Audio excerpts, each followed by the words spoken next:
Rrëfimi emocionues i Ermal Metës: kam adoptuar 2 vajza në Shqipëri. Në një rrëfim të rrallë dhe plot emocione, Ermal Meta ka ndarë për herë të parë lidhjen e veçantë që ka krijuar me 2 vajza adoleshente nga një jetimore në Shqipëri. Megjithse ligjërisht nuk i ka adoptuar ende për shkak të statusit martesor, ai dhe partnerja e tij, Kiara, i kanë përfshirë pa hezitim dashurinë dhe përkushtimin e tyre prindëror në jetën e këtyre vajzave. Kur u larguan për një verë, kuptova se nuk mund të bëja më pa to, rrëfen ai mes lotëve, duke përshkruar momentin kur u ndje për herë të parë babai i tyre. Unë dhe partnerja ime, Kiara, së shpejti do të kemi me vete 2 vajzat tona të tjera, të cilat deri më tani kanë qenë në një jetimore në Shqipëri. I takuam kur ishim 15 vjeç, por duke qenë se nuk ishim të martuar, nuk mund t'i adoptonim. Në qershor, ato do të mbushin 18 vjeç dhe do të mund të vinë të jetojnë me ne. Por, po ju them, ato tashmë janë vajzat tona, për 3 vjet. Nuk kam folur kur për këtë.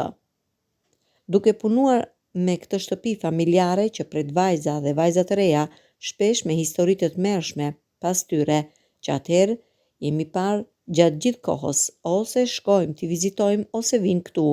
Ne kemi vite që jemi të përfshirë në këtë gjë. Në momentin kur ata u larguan një verë dhe kuptova se nuk mund të bëja dot më pa to, ja gjithçka ishte rastësisht.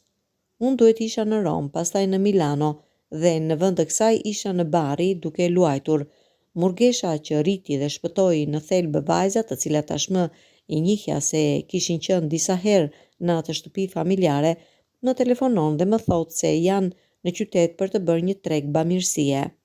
Ndaj mundohem t'i shoh dhe atë ditë ishte ditëlindja e lumes, por nuk e dija, njësoj si e mamasime, me të cilën do të festoja në mbrëmje. Do t'i marrë dhe do të dalim për drek.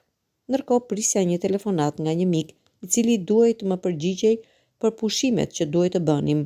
Me pak fjalë, ky djalë më shkruan dhe për të dytin vit radhasi po më bën një sharje të madhe. Kështu unë që isha në makinë me ta, në një moment u ktheva dhe thash: "Vajza, çfarë keni për të bërë këtë verë?" "Ah, jo, asgjë. Nëse doni të vini me pushime me mua dhe Kiara." Ato ishin shumë të bulumtur. Murgesha më shikoi, u tuar dhe një moment më vonë kuptova se nuk e kisha pyetur Kiarën, kështu që unë shkoj në shtëpi dhe them: "Zemër, duhet të them diçka." Ja shpjegova, por edhe ajo ishte shumë e lumtur. Shkoi shumë mirë, edhe pse e kuptova që nuk flia kur, i mbaja gjithmonë veshët hapur, një shqetësim total. Më pas u kthyem në shtëpi dhe në një moment ata u larguan. Kiara dhe unë u gjendëm në një heshtje të pabesueshme. Ata po bënin një raket si Madonna dhe një heshtje halucinative. Kishte rënë, fillova të qaja si një fëmijë në banjë. Unë munda të qaja si një fëmijë në banjë.